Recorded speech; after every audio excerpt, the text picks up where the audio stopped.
Hey everyone, it's me, Lady V. I wanted to show you my NXJ grommet press that I purchased off of Amazon. This cast iron grommet press came with small, medium, large grommets, as well as different pieces to put those grommets in with. It's very easy and it's what they usually call an industrial grommet press. So let me show you how it works. You get your faux leather or any type of fabric that you want and you press it so you can create your hole. Just like this. Push it down. One simple press or two, and there you go. You punch out that hole, and what you're going to do is you grab your grommet facing and back piece.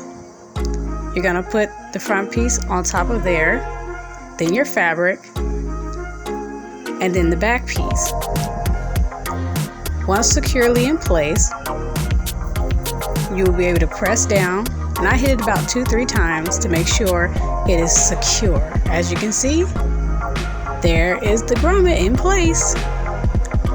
Go out, get you one, and have fun. See you in my next video.